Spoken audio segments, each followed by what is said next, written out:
Good evening, Red Star Rebels.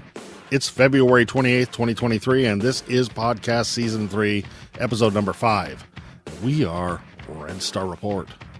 I'm Hal G. Lohr, and this is Voices for the California Nation.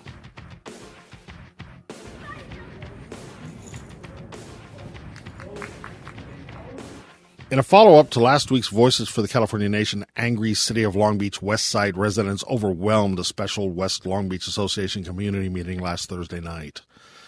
Because of this public action, the Long Beach Post reports the plan to open a winter homeless shelter in Silverado Park were put on temporary hold.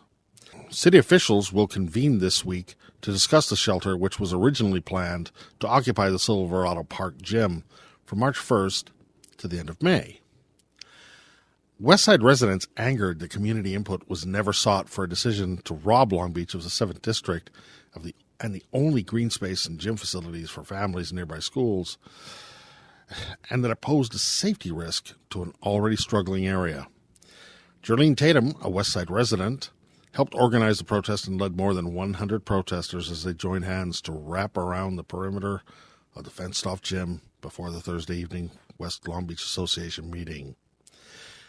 She had this to say to Red Star Report's own Shankar Singam. Hello, what's your name and what's going on here? My name is Jerlene Tatum. Currently, there is a neighborhood association meeting that is taking place, and city staff is inside talking to a little bit over 200 people who are in opposition to the park gymnasium being used as a temporary winter homeless shelter. Okay, and right behind us, you were just saying that they've already set up a fence to start building that shelter? Yes, well, they're going to utilize the gymnasium to house 84 unhoused folks, winter shelter, yet it's going to be open until May 29th. Winter is over on March 19th. Upon learning that the community did not know, I connected with some other community members, and I'm like, we have to bring awareness to this. So we called a rally. About 75 community members came out, press came out, and I basically, in protest, camped out in the park overnight. And during that time, for over almost 30 hours, community members came, learned about what was going on, signed a petition, and it was all about just building awareness and attention to what was going on. What do you think the chances are that the community around here will be so fed up that they won't allow the city to put up this shelter? I'm hoping that the community is fed up and they won't allow. It's just, leadership has made it clear that they're going to do it anyway. A lot of people in there were mentioning Eldorado Park as a viable option. What do you think about that? I don't think it belongs in any park. One of the reasons that I've learned that they chose this facility, although they claim that they did research or they did a search, that is not true. If there was a natural disaster, or say something catastrophic, a large fire where people are displaced, this facility is like number one on the list for temporary housing. So under this state of emergency, they're using the same rules and guidelines as if it was a real state of an emergency. I mean, not to say that our homeless crisis isn't. Right. Unbelievable. So are you at this time just going to accept that maybe, we're fighting this, but they're going to win anyway, so we might as well? I want to know, like, where's the line drawn here? I mean, what are we willing to go through here to stop the city? I mean, this pushback. People are not going to forget when it's time to vote again. Your name one more time, and are you with an organization, or are you with... No. No. My name is... Just a concerned resident? My name is Jerlene Tatum. I used to eat my free lunches in this park. I learned how to swim in the park pool, and I grew up in this neighborhood. Thank you very much. All through a very adversarial 3-hour meeting, city officials failed to deliver their presentations as residents refused to accept what felt like oddly pitched, "This has already been decided, this is why, and you just need to accept it" justifications for selecting one of the city's poorest districts to accept the emergency homeless shelter.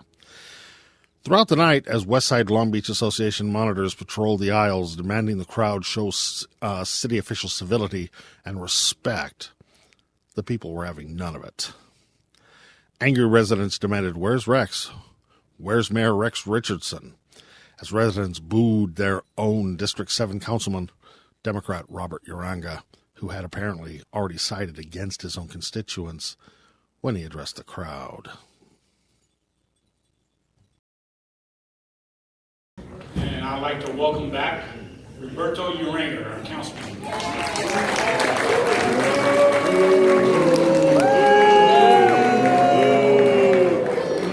Respectful, please. Well, thank you, Evelyn, for being here this evening. I've always enjoyed your speeches. I always enjoyed your perspectives on history. And every time that the availability is there for me to listen to you, I do. Besides the fact that I've been in West Long Beach since 1983 when I first got married. First, with my bride, we lived here right down the street on Adriatic at 32nd Street. My kids went to the park. My kids played baseball, football, went to the gym, went to the playground. So I know this community very well. And it's been my pleasure to know the very key individuals who make up the West Long Beach Association. And then, of course, John, Nick Schravick, I saw him a little earlier, and other people as well who have been on the mainstay of the West Long Beach Association. What I want to say is that when I was given the notice that Silverado Park was under consideration for this facility here, for the homeless shelter, just to give you a little bit of background, there was an emergency declaration that was made back in the last meeting in January. In February, there was the homeless emergency situation declared, and staff immediately jumped upon the charge of finding a location. Silverado came up the top. Now, that doesn't mean that it's going to be here. It's only temporary. It's going to be until the 31st of May. After that, it's gone. Why don't you put it by your house? Put it by your kids' school. Right? You deal with that. Help people out. You nuts? Letting folks out at like 7 in the morning. That's what you do at school. Come tell us. A little later, Long Beach Health Department Director Kelly Colopy took the podium, but her prepared presentation for the city's decision and lack of transparency was almost instantly rejected as angry residents were no longer interested in any explanation to put the burden of the emergency shelter on the west side. Listen, you want to know why we picked Silverado, Doug? You don't want to know. Take it to the Silverado Park. You will get no answers if you don't listen. Ladies and gentlemen. Residents repeatedly shouted on Thursday that Silverado Park is a vital West Side green space and that Long Beach's West Side has already been disproportionately outfitted with homeless services, including the Multi-Service Center, which services the entire city's headquarters for homeless services. For more on this, we caught up with a well-known activist, a Red Star Report contributor, and the last election cycle's runner-up to Robert Uranga's 7th District City Council seat, Carlos Avalle, who had this to say. You know, I'm a long-time activist for all sorts of resources, including park equity, a founding board member of the River Park Coalition, an organization that seeks park equity for the West Side. A long time ago, we, as a long-time resident of this area, we found out that, there is only 1 acre of park per 1,000 people in this part of town. The national average is 8 to 9 acres of park per 1,000 residents. So we are way under park. Why is it an injustice? Because the eastern side of Long Beach has 17 acres of parkland per 1,000 residents. So we have 1, they have 17. We also have the highest rate of pollution. Following that, we have the highest rate of cancer, the highest rate of asthma, the highest rate of endocrinology disorders, neurological disorders, etc. The trees, the grass, the shrubs, the open space are the lungs of our city. But we have no lungs. We're operating at a deficit. It's like the people on the east side who have far more resources, far more wealth, have 17 times as much lung capacity as we do, which is almost literally what it is.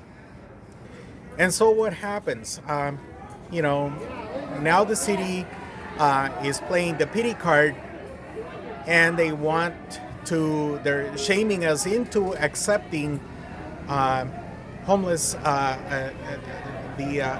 converting the park gymnasium and other facilities into a temporary winter shelter. Well, as a person who has dedicated a career, 45 years or so, to affordable housing and homeless shelters, etc., I don't need to hear the pity card. I lived it. That was my career. Why not take the convention center, which the city used to house children separated from their families at the border during the first year of the Biden administration. If they could do it there, why can't they use that to house the homeless on an emergency basis? This is, like I mentioned before, the only gym available. There are 3 schools in our vicinity that use the gym for their sports. Seniors from the Filipino community use it to practice basketball. Everybody uses it, but it is being commandeered for other purposes, and we need park equity on the west side. Residents demanded over and over again that the city consider other neighborhoods that have not been forced to provide homeless support, like Belmont Shore or Eldorado Park or even downtown. They also suggested the use of an abandoned Walmart or new housing developments in downtown. At the end of the meeting, the room's attention turned back on Councilman Robert Uranga after Uranga appeared to waver, and one resident asked, quote, "You are saying that you will reconsider and there's a possibility of taking this back?" And Uranga replied, "I heard you, and I'm taking it back with me." Officials will reconvene this week to address the West Side's strong response, but will the fight continue? Here is opposition organizer Tony Bell speaking to Shankar Singam with further comment. My name is Tony Bell, and we're here tonight at the Silverado Park Community Center. This is a rally, and there are all of these people that are here in opposition of them taking the only park gym on the west side of Long Beach and turning it into a temporary homeless shelter. This is a very disadvantaged community, and we don't have very many resources, and they're taking the only park gym away from a community that depends on it. So it seemed, I was just in the meeting, it seems everybody's really upset about this. Yes. To what extent do you think the residents will go to stop the city from starting this shelter up? What do you think that... Yeah, so everybody who is here, the majority have already said that we will not stop. Whether it's tonight, or every day afterwards, we're going to continue to be here. We're going to continue to protest. We're going to continue to reach out to elected officials. We're going to continue to build alliances across the city. We're going to continue to educate everyone, because the majority of the people in the community still don't even know that this is happening because of such poor communication from the city. So we will not stop. We will not relent. Even if it's till the very last day that the gym is taken, we're not going to stop.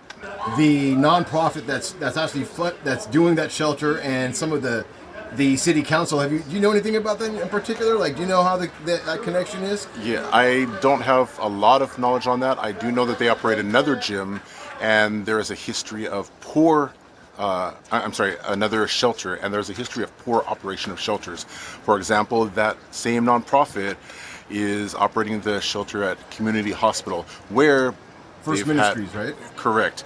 Yeah, and they have had a death just a few weeks ago from an overdose because they do not monitor the people who come in correctly.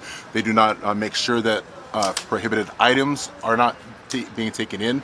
And this is of great concern to our community because just 2 years ago, during the pandemic, we had the same thing happening here, and even then, with security and with monitoring supposedly in control, there were still syringes and drug paraphernalia found on a daily basis in the grass around the gym and around in the park. Now the difference is that 2 years ago it was the pandemic, and so we were not supposed to be bringing our kids to the parks during that time. However, some of the parents still brought their kids and they found these items. Imagine what's going to happen now that we are allowed to bring our kids to the park. And so this is what is so frustrating, because it's falling on deaf ears. They keep on parroting, this is misinformation, there's still green space available at the park. However, they are failing to understand that what is going on in one part of the park is impacting the entire park.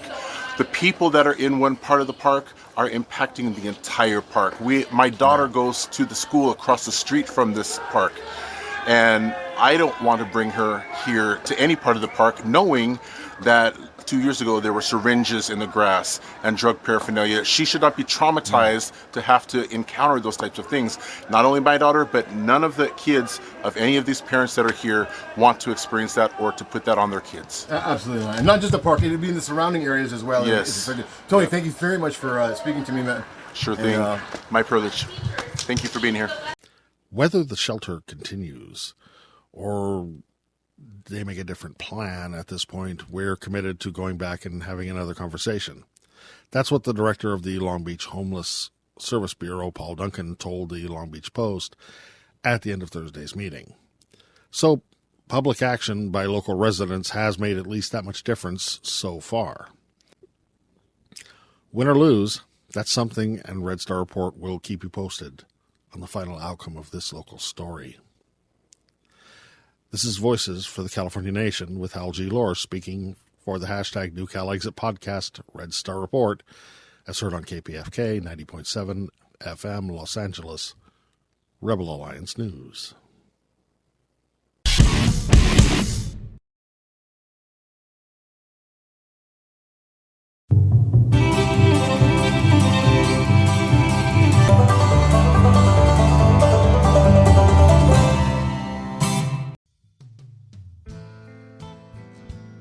Green made waves over the holiday weekend with this tweet calling for a national divorce. After facing backlash from Democrats and some Republicans, Green followed up with a detailed thread explaining why she thinks this is a good idea. Green is saying that a national divorce would empower individual states to form a smaller government, reduce the federal debt, set their own environmental standards, and the Congresswoman has another idea as well, banning people who move from blue states to red states from voting for 5 years so they don't bring their bad politics with them. I actually favor that idea. Anyway, here with more is Marjorie Taylor Greene. And here's my question. You know, how did you get to this point? I mean, I look at topics. For example, how do you reconcile defund the police and no bail laws with law and order? How do you reconcile secure borders and wide open borders? How do you reconcile energy independence with energy dependence and new Green Dealism? How do you reconcile peace through strength with people that want to gut our defense?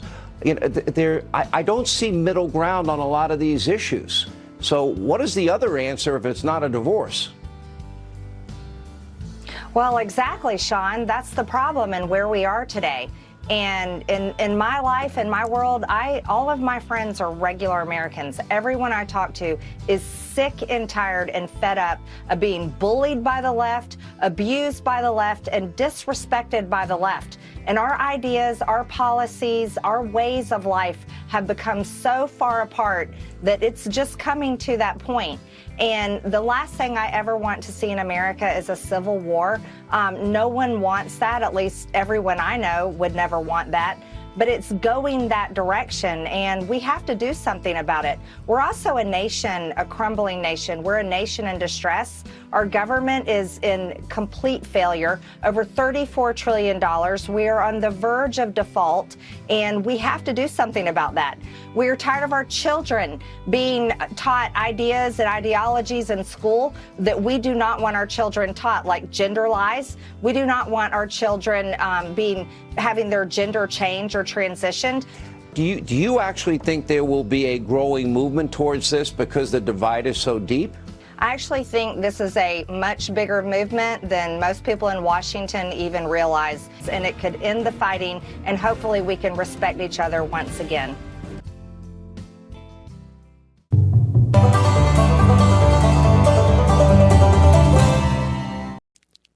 Next up tonight on Activism in Action, Shankar Singam walks you through the basic tenets of Marjorie Taylor Greene's version of a national divorce, contrasting the red state reality of life post-union to explain that not all secession movements are created equal.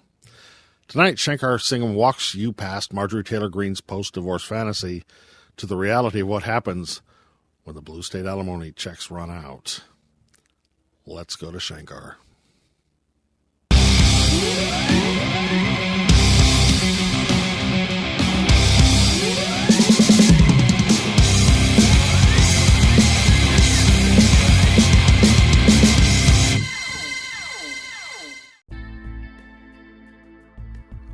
Hello, and thank you for checking out Red Star Report's Activism in Action. Today, I would like to bring up secession, especially in light of recent comments by right-wing Republican MAGA leader Marjorie Garbage Greene. You know, being in the California independence movement, we've been the brunt of jokes quite often.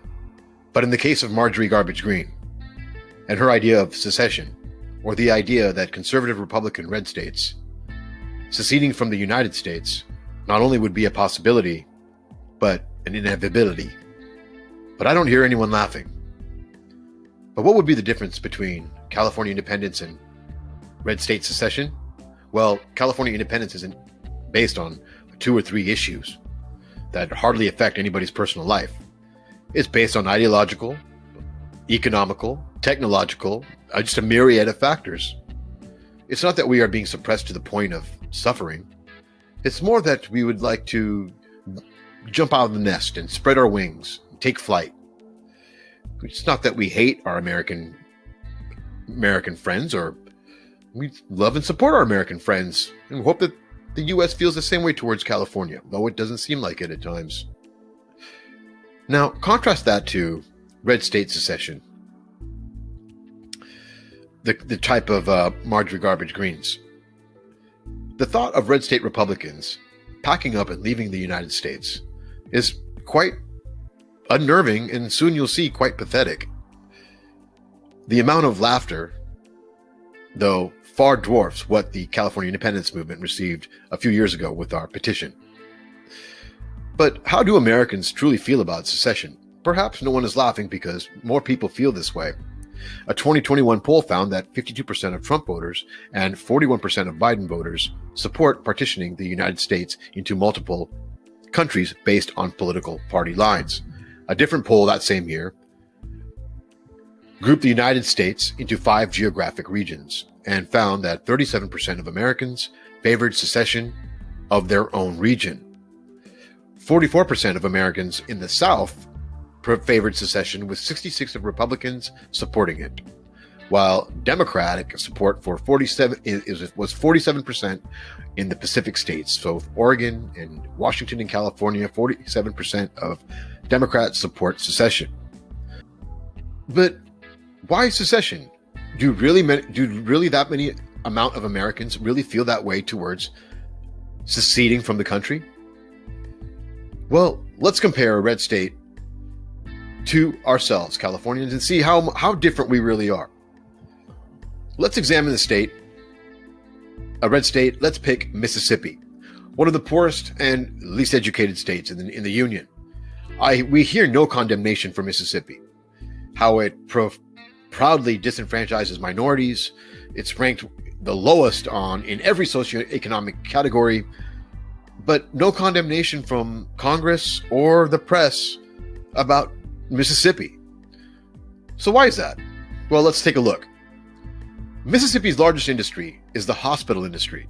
The hospital industry. So its largest industry, the hospital industry, in a country that's ranked in one of the lowest as far as patient care, its largest industry takes advantage, basically, of residents by swindling them through bloated medical prices, healthcare prices, and delivering less than adequate care, as stated by the World Health Organization about American hospitals. Here's the Mississippi Free Press. Mississippi's healthcare crisis is worsening. An overhaul of the state's current system of care is unmistakably essential. A leading medical group warned hours before the state legislature was set to begin its 2023 session at noon Monday. The lack of access to healthcare for many Mississippians is currently a crisis, not a new crisis, but one that is fermenting and getting worse.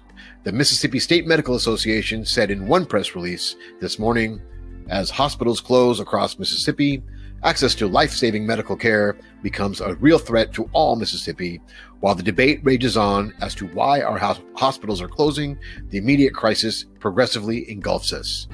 So it seems that almost 54% of Mississippi hospitals are on the verge of closing. 54% of their largest industry in the state is on the verge of closing. Not to mention all the healthcare that's not going to be provided to their own residents. So why is it closing? Let's find out. Since 2013, Mississippi Republican leaders have rejected more than $10 billion from the federal government that could have been used to expand Medicaid. Are you hearing that? Am I hearing that right? Since 2013, Mississippi Republican leaders have rejected more than $10 billion from the federal government that could have been used to expand Medicaid, even with the federal government offering to pay between 90 and 100% of the cost.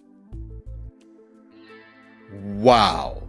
You have a state whose number one industry is tanking and collapsing, which would cause a gigantic healthcare crisis in the state.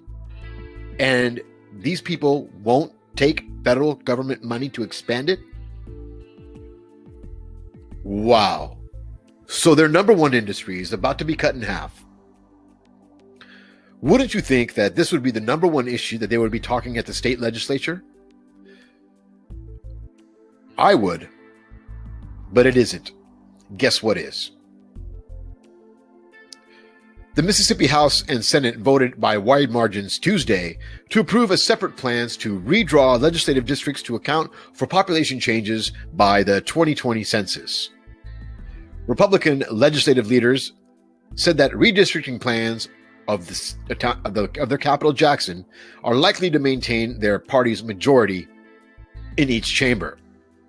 A white Republican Senator, Kathy Chisholm of New Albany, said during debate Tuesday that she had prayed over the issue because she was concerned the Republicans would be harmed by districts with higher percentage of black voters. This is happening today, folks. In Mississippi.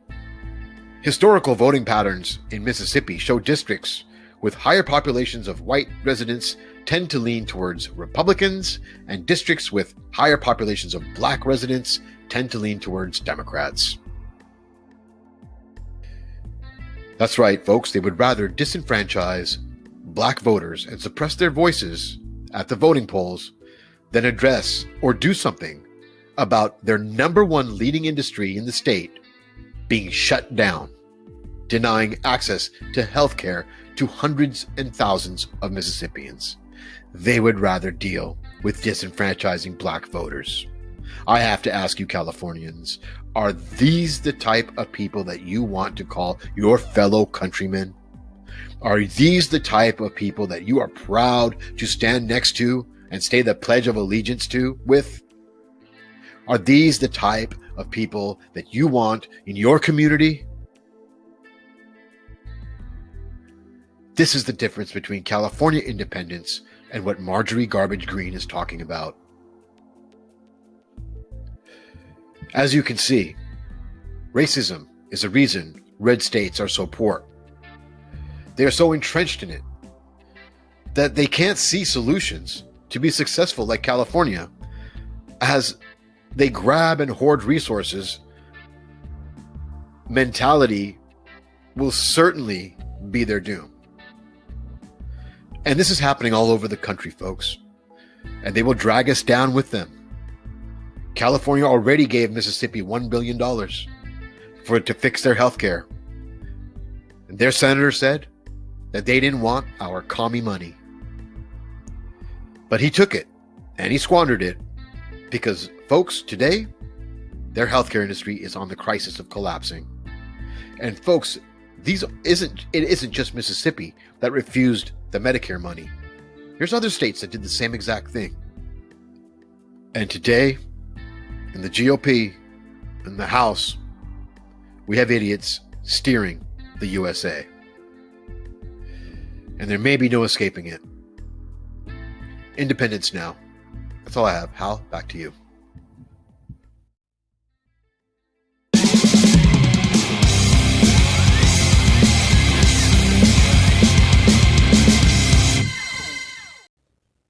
Thank you, Shankar.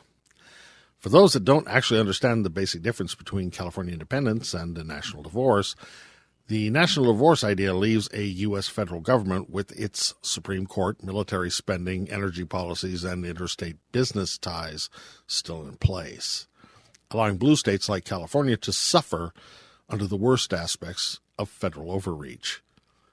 More on this to come, and that was Activism in Action with Shankar Singam.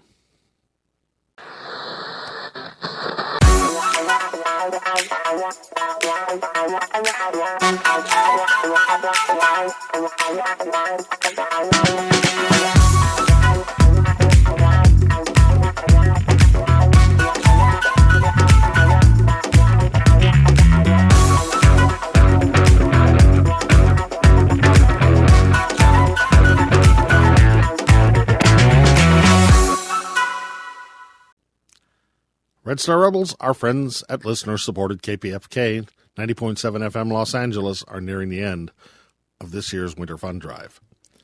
A fight for KPFK Los Angeles to keep the doors open and keep the station on the air.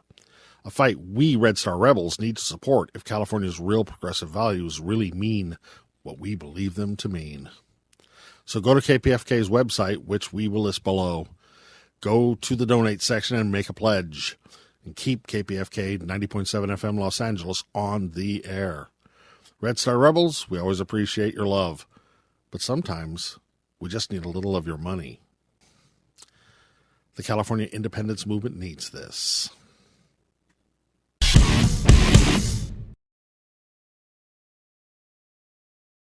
Okay, enough warmth. Let's go to talking points.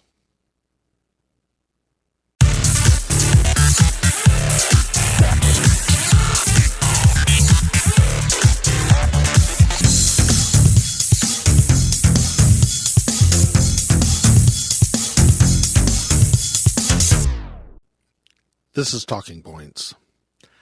Red Star Report, as a hashtag New Cal Exit Media Group and voice of the California independence movement, is generally not a news organization. But this West Long Beach side emergency homeless shelter story fell literally in our backyard. And in due diligence, we covered it as is. For Red Star Report, the story of the fight over the placement of this homeless shelter serves as a California values point of where we're at and where we really need to be as Californians going into the future. So for tonight, admittedly, hashtag New Cal Exit Talking Points, I have two things to add to tonight's Westside homeless shelter story. Call them grains of salt if you want, but the first Red Star Rebel thought goes like this. Considering the general attitude of the city officials who attended the meeting, and if experience is any indicator, the final outcome of this story was decided long before last Thursday's meeting ever began. The city will meet to placate the public outcry, but as soon as things calm down, our brave elected city officials will quietly dismiss the West Side community's concerns because, face it, inconveniencing people in the wealthier districts of Long Beach were never considered a viable option anyway.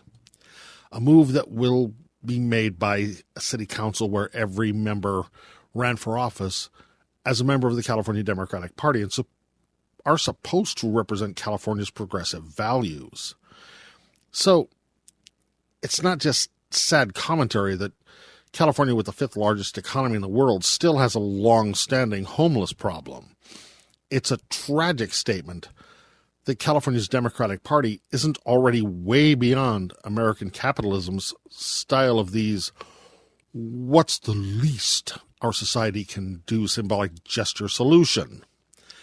The argument should be over, and homeless service programs should already be getting serious, moonshot-level funding instead of letting this go on and on as people suffer year after year. It's intolerable in the 21st century that this is still a problem. And the fact that our own California elected officials can't seem to get it through their heads that poverty will never be solved without some inconvenience to the donor class is absolutely nationally shameful, and both major parties share it. Even if it does explain why most problems in the United States never really get solved. Which brings me to my final talking point for tonight. Has anyone ever heard of homeless people being picked up in any California town's version of Skid Row by the cops and getting dumped over in the rich neighborhoods? No. In wealthy neighborhoods, business districts, and trendy touristy areas, the police are vigilant against homeless people. They work tirelessly to drive them out and clear out homeless encampments in wealthy neighborhoods before they can even begin to spring up at times. It's one of the things people take for granted when they use terms like the nice part of town or the good neighborhood. I mean, have you ever heard anybody say, the nice part of town where they keep that homeless shelter and the food pantry and no banks or grocery stores? Yeah, me neither. So when residents who live in these nice parts of town say we need to do something about the homeless, what they're usually saying is we need to get rid of the homeless and keep them out of our neighborhoods. Because actually helping homeless people is not the prime, I know those people are cold and hungry, but what about my property values concern there? Which is one of the reasons that there's no point denying it that efforts to end poverty, let alone help the homeless, are nowhere near the political priority they should be. So let's just have some fun and say the California resistance truth that nobody wants to say out loud. The real reason the city of Long Beach never intended to put any emergency homeless shelter anywhere but in the poorest and least served neighborhoods in the city is because once spring gets here and this emergency shelter closes down, those homeless people will still remain in the neighborhood where they were dumped. The city and the police will see to that because they already do. That's how it works. And the west side of Long Beach, being the poorest, dirtiest, and most underserved district in the city, is where the Democratic mayor and the Democratic Long Beach City Council have already calculated all the poor people belong. Out of sight and out of mind. But for the occasional photo op. And the moment you say it to yourself, you realize this is a truth much bigger than just the west side of Long Beach. That's L.A., San Diego, Oakland, Auburn, Fresno, San Francisco, Morro Bay, Palm Springs, Sacramento. Name the town. And if it's the mindset of duly elected liberal Democrats, it's not a mindset we as Californians should recognize or accept as truly progressive. because the actions that mindset drives are not in keeping with California values. Red Star Rebels, we as Californians need to do better than this. This is Talking Points with Hal G. Lohr. Speaking for the hashtag New Cal Exit podcast, Red Star Report is heard on KPFK 90.7 FM, Los Angeles Rebel Alliance News.